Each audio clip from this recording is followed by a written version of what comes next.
So ఈరోజు మనం మెయిన్‌గా ఫేస్ చేస్తున్న ఇష్యూస్ ఏంటి అంటే ఫ్యామిలీ ప్రాబ్లమ్స్.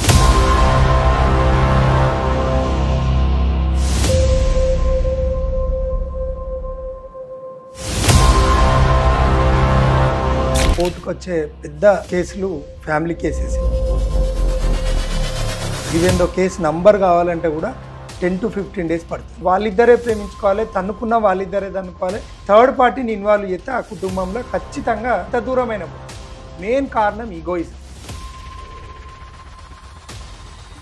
నేను గొప్ప అంటే నేను గొప్ప, నువ్వు గొప్ప అంటే ఏదైనా రోబోని తెచ్చి పెళ్లి చేసుకోవాలి. ఈ సీరియల్స్ ప్రభావం ఉంది. వాళ్ళ అత్త ఇట్లనే చేయాలంటే ఆ అత్త అట్లనే యాక్ట్ చేయాలి. కోడలు ఇట్లా కమాండ్ చేయాలంటే ఇట్లా ఉండాలి, భర్తను చేతిలో పట్టుకోవాలంటే ఇట్లా, అత్త మామని గ్రిప్లో పెట్టుకోవాలంటే ఇట్లా. శారీరకంగా ఫిట్నెస్ ఉండకపోవడమే ఈ డైవర్స్ కారణం.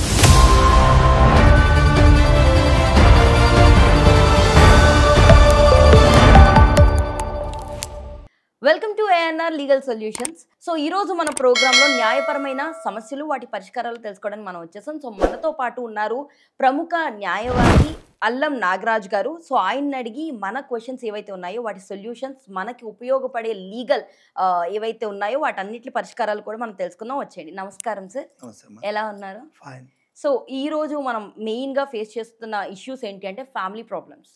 ఉన్న పరిష్కారాలే బయట సరిపోవట్లేదు, ఉన్న క్వశ్చన్సే, ఉన్న సిచ్యువేషన్స్ అంటే ఫ్యామిలీలో ఇబ్బందులు కూడా అలాగే తయారైనాయి. అంటే రీసెంట్‌గా పెళ్ళిళ్ళు చేసుకోవడాలు, లేదా వారిని వాళ్ళు అర్థం చేసుకోకుండా విడిపోవడాలు. ఇప్పుడు మెయిన్లీ ఏమవుతుందంటే ఏ ఇద్దరి మధ్యలోకైనా మూడో వ్యక్తి రాకూడదు అని అంటారు. అలాగే భార్యాభర్తల మధ్యలోకి కూడా ఫ్యామిలీ అయినా అయ్యి ఉండొచ్చు, సొంత బంధువు అయినా అయ్యి ఉండొచ్చు, లేదా ఫ్రెండ్స్ అయినా అయ్యి ఉండొచ్చు, ఎవరు కూడా రాకూడదు. కానీ ఇప్పుడు మనం సిచ్యువేషన్స్లో ఎలా చూస్తున్నామంటే ఇద్దరు భార్యాభర్తలు ఉన్నారంటే నా కూతురికి నువ్వు ఇది ఇవ్వలేదు, లేదా నా కొడుకు నువ్వు ఇలా చూసుకోవట్లేదు, ఇక విడిపోండి, డివోర్స్ అన్నది ఒకటి ఉంది, సో విడిపోండి, లీగల్గా వెళ్ళిపోదాం అని చెప్పేసి చాలామంది మాట్లాడతారు. ఇది ఎంతవరకు ఇప్పుడున్న సమాజంలో కరెక్ట్ అంటారు? ఇప్పుడున్న సమాజంలో చాలా విషయాలు చూస్తున్నటువంటి సందర్భంలో మా కోర్టుకు వచ్చే పెద్ద కేసులు ఫ్యామిలీ కేసెసే. ఇప్పుడు ఫ్యామిలీ కోర్టు సపరేట్ పెట్టినా కూడా సరిపోవట్లేదు.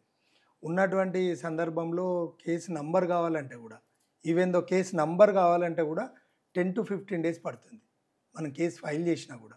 అంటే ఎంత బిజీ ఉన్నదో మీరు అర్థం చేసుకోవచ్చు.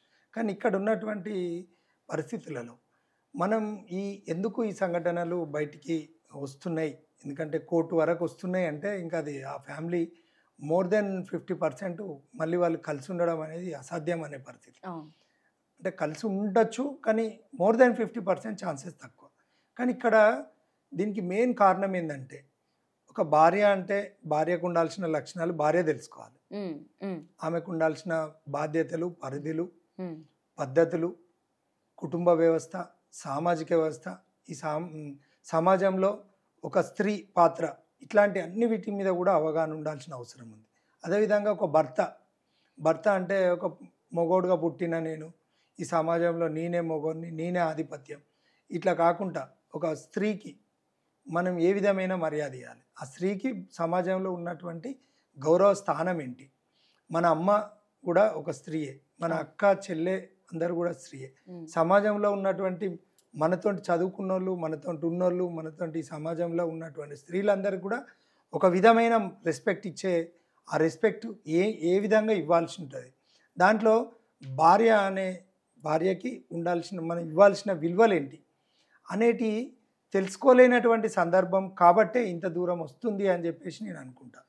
కానీ ఇక్కడ ఏమవుతుంది, దీని మీద సోషల్ మీడియా ప్రభావం పడుతుంది, తర్వాత సినిమాల ప్రభావం పడుతుంది, తర్వాత మెయిన్ ప్రభావం తల్లిదండ్రుల ప్రభావం పడుతుంది.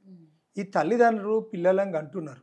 ఒకప్పుడు పెద్ద కుటుంబాలు ఉండేది, ఇప్పుడు ఉన్నటువంటి పరిస్థితుల్లో కుటుంబ నియంత్రణ వచ్చింది. ఖచ్చితంగా ఒక్కరు లేదా ఇద్దరినే కంటున్నారు, అపురూపంగా పెంచుకుంటున్నారు. ఈ బిజీ లైఫ్లో ఎవరిది వాళ్ళు సమాజంలో ఈ పోటీతత్వంలో బతుకుతాండ్రు, డబ్బు సంపాదించుకుంటున్నారు. వాళ్ళు మానసికంగా భార్యాభర్త వాళ్ళు ఎంతో కష్టపడి పిల్లలు పుట్టినందుకు వాళ్ళకు ఒక గౌరవప్రదమైన స్థానం ఇవ్వాలని దాన్ని డబ్బుతోంటే కొలవడమా ఏ విధంగా పెంచుతున్నారో కానీ వీళ్ళు పెంపక లోపం జరుగుతుందంటే తల్లిదండ్రులకు కూడా అసలు వాళ్ళు ఎందుకు పిల్లలను అన్నారు, ఆ పిల్లలని ఏ విధంగా ప్రయోజకులను చేయాలి, ఎట్లా వాళ్ళను సమాజంలో వృద్ధికి తీసుకురావాలి, ఇవన్నీ కూడా నేర్పిన తర్వాతనే ఒక ఆడపిల్లను ఒక మెట్టినింటికి పంపేటప్పుడు ఆడపిల్ల ఇక్కడ పుట్టినింటి ఉన్నటువంటి వాతావరణం వాతావరణం ఉండదు కదమ్మా. అవును అవును అక్కడ మెట్టినింటికి పోయినప్పుడు అడ్జస్ట్ అవ్వాలి, కొంత అర్థం చేసుకోవాలి. రైట్ దట్, ఎందుకంటే అడ్జస్ట్ అవ్వాలి, వాళ్ళతోటి మింగిల్ అవ్వాలి, కొంత కాల పరిధి కూడా పడుతుంది. అవును పోగానే అక్కడ ఏదో చిన్న సంఘటనను అక్కడ ఏమైతుంది, ఇక్కడ మెయిన్ కారణం గుర్తుపెట్టుకోవాలమ్మా. ఒకటి ఏంటంటే భార్యాభర్తల మధ్యలో ఖచ్చితంగా వాళ్ళిద్దరు సంబంధించిన వాళ్ళు ప్రేమించుకుంటే వాళ్ళిద్దరే ప్రేమించుకోవాలి, తన్నుకున్న వాళ్ళిద్దరే తన్నుకోవాలి, ఏదైనా మాట్లాడుకోవాలన్నా కూడా వాళ్ళిద్దరే మాట్లాడుకోవాలి. కానీ థర్డ్ పార్టీని ఇన్వాల్వ్ చేస్తే ఆ కుటుంబంలో ఖచ్చితంగా చిచ్చు పడ్డట్టే గొడవలు జరుగుతాయి. అది ఎక్కడ ఎంత దూరమైనా పోతుంది. థర్డ్ పార్టీ అంటే అమ్మాయి తరపునటువంటి అమ్మ నాయనైనా, అబ్బాయి తరపున ఉన్నటువంటి అమ్మ నాయనైనా కూడా థర్డ్ పార్టీ అవుతుంది. అవును, ఎందుకంటే ఏదైనా సమస్య వస్తే డిస్కస్ చేస్తారు అనే దాని మీద ఏదో సొల్యూషన్ దొరుకుతుంది అనుకుంటారు. ఏ సొల్యూషన్ దొరకదు. మళ్ళీ అడ్జస్ట్ కావాల్సింది భార్య భర్త. ఆ అమ్మాయి అబ్బాయి అడ్జస్ట్ కావాలి. వాళ్ళ లోపల మానసికంగా పరివర్తన రావాలి తప్ప వాళ్ళ అమ్మ నాన్న చెప్తానో అత్తమామ చెప్తానో మారాల్సినంత అది ఉండదు. తర్వాత ఈగోలోకి పోవడం మెయిన్ కారణం. ఈగోయిజం. నేను గొప్ప అంటే నేను గొప్ప, నువ్వు గొప్ప అంటే ఏదైనా రోబోని తెచ్చి పెళ్లి చేసుకోవాలి. లేదంటే నేనే గొప్ప అంటే మంచిగా తయారై ఆ ఫ్రిడ్జ్లోనో అక్కడనో ఇక్కడనో కూర్చోవాలి. ఈ పెళ్ళిళ్ళు ఎందుకు చేసుకోవాలి? మీ జీవితాలను ఎందుకు ఖరాబ్ చేసుకుంటారు? మ్యారేజ్ చేసుకోవాలంటే ఖచ్చితంగా అడ్జస్ట్మెంట్ అనేది ఉండాల్సిందే. ఇప్పుడు ఎవరు అమ్మ నాన్నను వాళ్ళ అమ్మ నాన్న గొడవ పడలేదా, కొట్టుకోలేదా, తిట్టుకోలేదా, మరి వీళ్ళని పెంచలేదా, పెళ్లి వరకు చేయలేదా? గొడవ అనేది ఒక మిస్అండర్స్టాండింగ్స్ అనేది వస్తుంది. కానీ దాన్ని అక్కడ వరకు పరిష్కరించుకోవాలి. ఇద్దరికి కూడా ఒప్పుకుండాలి. భర్త అంటే నేను గొప్ప అనేది కాదు, భార్య అంటే నేను గొప్ప అనేది కాదు. ఇక్కడ ఏమవుతుంది, ఈ వెనుకట మళ్ళీ కొద్దిగా ఒక 5-10 years బ్యాక్ పోతే ఈ సీరియల్స్ ప్రభావం ఉండేది. అలా అత్త ఇట్లనే చేయాలంటే ఆ అత్త అట్లనే యాక్ట్ చేయడం, కోడలు ఇట్లా కమాండ్ చేయాలంటే ఇట్లా ఉండాలి, భర్తను చేతిలో పట్టుకోవాలంటే ఇట్లా, అత్త మామని గ్రిప్లో పెట్టుకోవాలంటే ఇట్లా, భర్తను తీసుకపోయి సపరేట్ కాపురం పెట్టాలనేది ఇట్లా అనే దాని మీద ఇట్లాంటి కొన్ని సీరియల్స్ అవి ఇవి ఎంటర్టైన్ చేసినాయి. అవన్నీ ప్రభావం కూడా పడడం అంటే వీళ్ళకి నాలెడ్జ్ లేదన్నట్టు. వీళ్ళకు మనకు పరిపూర్ణమైన నాలెడ్జ్ ఉన్నప్పుడు సమాజంలో ఎన్ని విషయాలు జరిగినా అవి వేరు నువ్వు వేరు కదా. ఫస్ట్ ఆఫ్ ఆల్ నీకోసం నువ్వు బతకాలి కదా. నువ్వు ఇంపార్టెంట్. నువ్వు నీ ఆరోగ్యం ఇంపార్టెంట్. నీ మానసికంగా శారీరకంగా దృఢత్వంగా ఉండాలి. ఇవి ఏ పాఠ్య పుస్తకాలలో చెప్తలేరు, అయ్యవ్వ చెప్తలేరు, సమాజం నేర్పుతలేరు. పోలీస్ స్టేషన్ పోతే ఏముంది, పోలీస్ స్టేషన్ పోతే ఏమవుతుంది? 498A డౌరీ హరాస్మెంట్ ఒకప్పుడు అంటే ఉన్న IPC సెక్షన్ ప్రకారంగా డౌరీ హరాస్మెంట్ సెక్షన్ మీద పోలీస్ స్టేషన్ పోతారు, వాళ్ళు కౌన్సిలింగ్ చేస్తారు, ఉంటారు. పోలీస్ స్టేషన్ పోగానే నా మీద పోలీస్ స్టేషన్ పోతా ఇక్కడ అంటే ఇక్కడ ఏమవుతుంది, గ్యాప్ ఇంకా పెరుగుతుంది తప్ప తగ్గదు. అట్లా అని చెప్పి కొన్ని పోద్దు అని కాదు, ఇంకా తప్పదు, లాస్ట్ స్టేజ్ అన్నప్పుడు పోవాలి. ఉంటారు కొంతమంది దుర్మార్గంగా వాళ్ళు పెరగడం. అమ్మాయి ఎన్నో కళలు కంటారు, నా భర్త ఇట్లుండాలి అట్లుండాలి. తర్వాత ప్రీ మ్యారిటల్ కౌన్సిలింగ్ అనేది కంపల్సరీ అవసరం. ఇప్పుడు అంటాం మనం లేదు ఒకప్పుడు అమ్మాయి అసలు ఒకప్పుడు పెళ్లిళ్ళకి ఇప్పటికి చాలా తేడా. ఒకప్పుడు ఏంటి పెళ్లిళ్ళు జరిగేది, మన తాతలప్పుడు విన్నాం ఏంటంటే అసలు పెద్దలే పోయి అమ్మాయి అబ్బాయిని చూసుకున్నట్టు, ఎప్పుడు అక్కడ మధ్యలో ఏదో పరదా కట్టి జీలకర్ర బెల్లం పెట్టినాక పరదా ఓపెన్ చేస్తే అరే ఈమె నా భార్య, ఈయనే నా భర్త అని అనుకునేటోళ్ళు. వాళ్ళు సంసారం చేసేది హ్యాపీగా. కానీ ఇప్పుడున్న ఆధునిక సమాజంలో వాళ్ళు కొద్దిగా మాట్లాడుకునే స్పేస్ కూడా బిఫోర్ మ్యారేజ్ ఇవ్వాల్సిన అవసరం ఉంది, నా వ్యక్తిగత అభిప్రాయం. ఎందుకంటే ఒకరికొకరు అన్న మాట్లాడుకున్నా కూడా నేను బద్మాషి అని వాడు చెప్పాడు, అంతా నేను సంసారే అంటారు, నేనే గొప్ప అంటారు. కానీ కొంత తగ్గుతాయి అనేది. తర్వాత బిఫోర్ మ్యారేజ్ ఏదైనా కూడా ఆఫ్టర్ మ్యారేజ్ భార్య కోసం, భార్య భర్త కోసం బతకాల. ఒక భార్య భర్త గురించి బయట చెప్పిందంటే అది బద్మాష్ ఆడిదే, దాని సంసారం అది కూలగొట్టుకున్నాడు.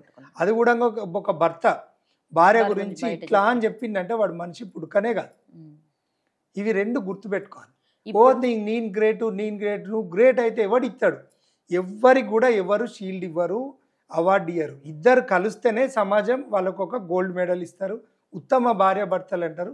మంచి ఒక దాన్ని ఏమంటారు, ఫ్యామిలీ అనే ఒక ఐడెంటిటీ ఉంటుంది. ఇప్పుడున్న అంటే ఇదివరకు అంటే భార్య సరిగ్గా లేకపోయినా లేదా ఊరికే భర్తని డబ్బు గురించి కానీ అలా ఇలా అంటే సంపాదన లేదా అలా అన్నా ఒక ఎడ్యుకేషన్ లేదు అనేవారు. ఇప్పుడున్న భార్యల్లో ఆల్మోస్ట్ అందరూ ఎడ్యుకేటెడ్, అందరూ జాబ్స్ చేసుకుంటారు. ఇప్పుడు మెయిన్ ఇష్యూ ఏంటంటే సంపాదన. భర్తకి ఒక సంపాదన, ఇప్పుడు ఫర్ ఎగ్జాంపుల్ భర్తకి తక్కువ ఉండి భార్యకి ఒక ప్రమోషన్ వచ్చో కొంచెం పెరిగినా ఆ ఈగోస్టిక్ నేచర్ కూడా ఎక్కువ అవుతుంది. దీనికి ఏమన్నా సొల్యూషన్ ఉందంటారా? ఇప్పుడు మనం వెనకట ముసలోళ్ళు చెప్తారు, అంటే వాళ్ళు కొన్ని ఘోరమైన సామెతలు చెప్తారు ఊర్లల్లో.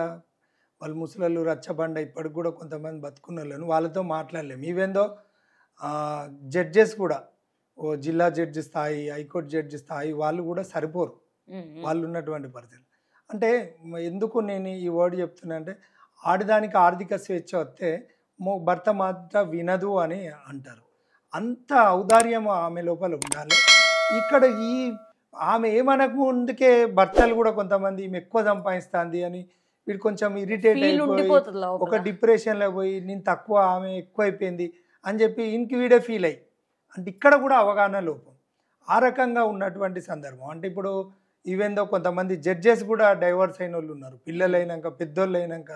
అంటే ఆ పరిస్థితులలో వాళ్ళు వర్క్ ప్రెజర్ ఉంటుంది, వాళ్ళు ఒక ఉందాతనం ఉంటుంది వాళ్ళకు. ఈవెందో కలెక్టర్సు, అంటే ఐఏఎస్ ఐపీఎస్లు కూడా చాలామంది డైవర్స్లకు వరకు పోతున్నారు. మరి వాళ్ళకి మెచ్యూరిటీ లేదా అంటే, అకాడమిక్ మెచ్యూరిటీ వేరు, సోషల్ మెచ్యూరిటీ వేరు. అకాడమిక్ మెచ్యూరిటీకి సోషల్ మెచ్యూరిటీకి లాట్ ఆఫ్ డిఫరెన్స్ ఉంటుంది. ఈ సోషల్ మెచ్యూరిటీ అనేది భార్యాభర్తలు, పిల్లలు, మనం బయట సమాజానికి కొంత మనం ఒక మెసేజ్ ఇచ్చే విధంగా ఉండాలి. దీనికి కూడా కారణం ఏంటంటే, వాళ్ళు సెల్ఫ్గా వాళ్ళకు ఒక మోటివేషన్ లేకపోవడం, అవగాహన లేకపోవడం, అండర్స్టాండింగ్ లేకపోవడం. వాళ్ళ పట్ల వాళ్ళు పెద్దలు అంటే ఒక అంత పెద్ద స్థాయి చదువుకున్న వాళ్ళు ఈ చిన్న లాజిక్ తెలియదా అంటే, ఆ పరిస్థితులలో ఎవరైనా కూడా డైవర్స్ని నేను తప్పు పట్టట్లేదు. కానీ డైవర్స్ని ఎందుకు తప్పు పట్టట్లేదు అంటే, అడ్జస్ట్మెంట్కి కూడా కొంత పరిధి ఉంటుంది. అవును, ఆ పరిధి దాటి కూడా ఎవరు కూడా ఏ మనిషి కూడా, ఎందుకంటే ఒక భర్త భార్య కోసం పుట్టలే, ఆయన కష్టపడ్డాడు, వాళ్ళ తల్లిదండ్రులు చదివిపించిండు, చదువుకున్నాడు, ఒక స్థాయికి వచ్చిండు, భార్యను సాధే స్తోమతలు ఉన్నాడు, సాధలేదు, సాధిండు, పెళ్ళైంది, 3 ముళ్ళు కట్టిండు. తర్వాత ఓ భర్త ఉన్నటువంటి సందర్భంలో భార్యను ఎంతవరకు బేర్ చేయాలో అంతవరకే బేర్ చేస్తాడు. అదేవిధంగా భార్య కూడా అంతే, భర్తను వాడు ఇష్టం ఉన్నట్టు తాగి తిరిగి తందనాడి భార్యను పట్టించుకోక ఇర్రెస్పెక్ట్గా ఉండడం, ఇర్రెస్పాన్సిబిలిటీగా ఉండడం, అట్లాంటి వాడు ఇంకా వాడు అన్ఫిట్. అలాంటి సందర్భంలో భార్య అయినా భర్త అయినా వాళ్ళు డైవర్స్ పోక తప్పదు. పోవాల్సిన అవసరం కూడా ఖచ్చితంగా పోవాలి, తీసుకోవాలి, వాళ్ళని వాళ్ళ కోసం బతకాలి. అంతేగాని ఒక డిప్రెషన్ పోవద్దు. ఎందుకంటే సరే నీకు ఎవరికి నచ్చిన జీవితం వాళ్ళు గడపాలనుకున్నప్పుడు వాళ్ళు నచ్చినట్టుగా నన్ను ఉండాలి. కానీ వాళ్ళ పిల్లల పట్ల కూడా ఒక ఇద్దరు కూడా మమకారం, వాళ్ళ యొక్క పోషణ కూడా, వాళ్ళ యొక్క డెవలప్మెంట్ మీద కూడా ఖచ్చితంగా దెబ్బ పడుతుంది. ఆ దెబ్బ పడ్డ దాంట్లో కొంచెం రెక్టిఫై చేసుకోవడానికి ప్రయత్నం చేస్తే తప్పు. ఇప్పుడు ఈ డివోర్స్ టాపిక్లో కూడా ఏంటి అంటే డివోర్స్ అన్నది విడిపోవడానికి అన్నది పక్కన పెడితే, ఓకే పెళ్ళైన తర్వాత కూడా ఒక సెకండ్ ఆప్షన్ ఉంటుంది, నచ్చకపోతే డివోర్స్ తీసుకొని విడిపోవచ్చు అని ఆలోచించే వాళ్ళు కూడా ఉంటారు. దానికి మీరు ఏం చెప్తారు? అది కూడా కరెక్టే, ఎందుకంటే పెళ్ళి అన్నది ఒకసారి చేసుకుంటే మళ్ళీ జీవితంలో తిరిగి చూడకూడదు, వేరే వ్యక్తినైనా ఎవరినైనా. కానీ ఇప్పుడున్న పెళ్లి సమాజంలో ఒకసారి చేసుకుంటున్నారు, నచ్చకపోతే వెంటనే డివోర్స్ తీసుకుంటున్నారు, తర్వాత ఇంకో పెళ్లి చేసుకుంటున్నారు. అది ఎంతవరకు కరెక్ట్ అంటారు యాజ్ అడ్వకేట్గా? ఇప్పుడు డైవర్స్ అనేది కామన్, సర్వసాధారణం అయిపోయింది. ఎందుకంటే ఒకప్పుడు అయ్యో అంటే నా పరువు పోతుంది, నా అమ్మ నాన్న పరువు పోతుంది, ఇవన్నీ లేవు. తల్లిదండ్రులు కూడా యాక్సెప్ట్ చేస్తున్నారు, ఎందుకంటే వాళ్ళు ఎవరి పిల్లలు వాళ్ళకు ముద్దు. అలాంటి పరిస్థితులలో చిన్న విషయాలకు డైవర్స్ వరకు పోవద్దు అనేది, కానీ తప్పదు అన్నప్పుడు డైవర్స్కి వెళ్ళాల్సిందే, తీసుకోవాల్సిందే, ఎవరి కోసం వాళ్ళు బతకాల్సిందే. అట్లా అని చెప్పి ఏదో డిప్రెషన్ పోవాల్సిన అవసరం లేదు. అయ్యో నా లైఫ్ అయిపోయింది అని, పాస్ట్ ఈజ్ పాస్ట్ అంతే. ఫ్యూచర్లో నువ్వేం కోరుకుంటానో దానికన్నా కట్టుబడి ఉండు. మరి వచ్చేటోడు చక్కగా ఉంటాడా, వచ్చేది చక్కగా ఉంటుందా అనేది కూడా ఆలోచించాలి. ఫస్ట్ నువ్వు కదా చక్కగా ఉండాలి. చక్కగా ఉండి నువ్వుగా ఉంటే సమాజంలో అంటే ఒక విలువనైతే దొరుకుతుంది. అట్లా అని చెప్పి ఉన్నటువంటి పరిస్థితులలో యువత ఖచ్చితంగా ఏంటంటే, ఈ తల్లిదండ్రులు చదివిస్తున్నారు, వాళ్ళు జాబ్ చేస్తున్నారు, ఎంతో ఎత్తుకు ఎదుగుతున్నారు, కానీ వాళ్ళ కోసం వాళ్ళు ఆలోచించే సందర్భం లేదు అని నేను ఇది చాలాసార్లు చెప్పినా, ఇప్పుడు కూడా చెప్తున్నా. వాళ్ళు ఏదో సాఫ్ట్వేర్ ఇంజనీర్లు ఇంకేదో సంపాదించుకున్నారు, ఫైనాన్షియల్ గ్రోత్ అయినారు, కానీ ఒక మానసికంగా శారీరకంగా వాళ్ళు ఫిట్నెస్ ఉండట్లేదు. మానసికంగా ఫిట్నెస్ ఉండకపోవడమే, శారీరకంగా ఫిట్నెస్ ఉండకపోవడమే ఈ డైవర్స్ కారణమవుతుంది. సో చూసారు కదా, ఈరోజు సమాజంలో భార్యాభర్తలపై జరిగే సిచ్యువేషన్స్ కానీ, వాళ్ళ పిల్లలపై వీటికి పడే ఎఫెక్ట్ కానీ అన్నీ కూడా మనకి చాలా క్లియర్గా మన అడ్వకేట్ నాగరాజు గారు ఎక్స్ప్లెయిన్ చేశారు. దానికి తగ్గట్టుగా మనం కూడా లీగల్గానే కాదు, మన పర్సనల్గా మనం మెంటల్లీ స్ట్రాంగ్ ఉండాలనే విధంగా మనకి ఎన్నో సలహాలు అయితే ఇచ్చారు. సో ఇవన్నీ కూడా పాటించి ఇలాంటి లీగల్ విషయాలు ఇంకా తెలుసుకోవాలని మీరు అనుకుంటే మా ఛానల్ సబ్స్క్రైబ్ చేయండి. మీకు ఏమైనా డౌట్స్ ఉంటే కింద స్క్రోల్ అవుతున్న నెంబర్కి కాంటాక్ట్ అవ్వండి. ఇది ఇక్కడితో సమాప్తం. మళ్ళీ తిరిగి కలుసుకుందాం. Yeah.